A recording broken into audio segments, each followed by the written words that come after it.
Hey, MisterClash here with another 3-star attack replay, and today we're actually having two 3-star attack replays on two different bases, but this clan has committed the ultimate sin that I keep saying never ever do, and that is they're bringing two bases in the war that are identical. So this is the base that I had the other day where Dr. Deep hit it with a little bit of a queen walk that went down the guts of the base, and then he had some lava hounds and balloons from one side and king and bowlers at the other. So on. Now this base has a little bit, the air defense is slightly different on this base than it was on Dr. Deep's base, so that sort of things need to be taken into consideration. But here you can see Seshu's coming in, just like the base that I also had the other day where the base design enabled the bowlers to get in and then the bowlers couldn't go anywhere because the walls kept them in place, just like this. And so the bowlers were basically funneled deeper into the base because of the design of the base. Well, this is something similar. Once you've cleared that outside trash and the bowlers come in through the middle, they're forced down into the middle of the base. So he's got the Barb King on the left-hand side with his Valkyries. Just lost some hogs on the right-hand side to that Tesla, but it's okay. The Queen's over there. Double bomb at the bottom where that cannon is, but it's okay. The hogs survived that. Didn't know that. Didn't have the... He's got an extra heal, but he hasn't used the heal. So that cannon has survived a little. So that's a little bit of a setback, I guess you could say. So the Queen's just shooting a wall now. The Wizard's coming around the outside, but the bowlers and the Valkyries and the King will come.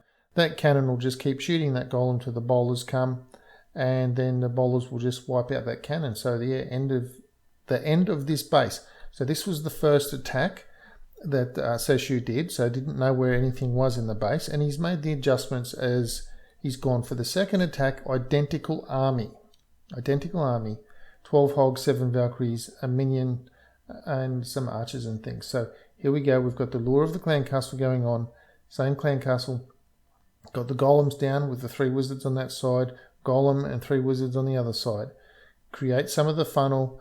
Then the Valkyries and the bowlers will come in. And the Valkyrie and the bowler timing is a little bit different on this one. Obviously being a second attack. He knew when he could deploy things and when he couldn't. So he's learned a little bit from the first one to help the bowlers and the Valkyries get in a little bit deeper.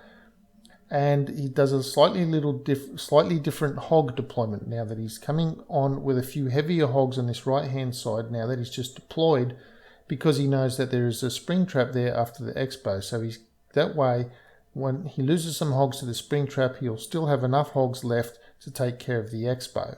So that's why he's adapted from that first attack. And he's got the heal there. You can see the heal between the cannon and the archer at the bottom. He's got one more heal. That's where the hogs will end up going as well. So he's going to put a heal there because remember that's where the bomb is. So there we go. We've got another little heal. So he's learnt from the first attack. Oh, that's where a bomb was last time. So I'll place a heal there this time. So this time though, the King and the bowlers and some Valkyries are on the right hand side. They didn't go wandering or didn't make it all the way out to the left. And because the hogs took out that cannon instead. So it's slightly little different things, how the deployment changed just because obviously the nature of the weapons. There were a slightly different position with some of the trash and things like that as well. But anyway, that is another way to hit that base. I'll put the link up for the first base at the end in the description at the end of this video as well for that first base. So you can have a look at that complicated way, and this was the easy way to attack that base. So don't use this base. Again, don't use the same base more than once in a war, and don't use this base because this is the second time we've faced that base in like 3 wars or something like that. Anyway, that's it for today's video. Thank you very much for sticking around to the end. Please give the video a thumb up. It does help the channel. Please give a comment if you feel like giving a comment. Please subscribe to the channel if you haven't already. And until I see you in the next video, stay frosty.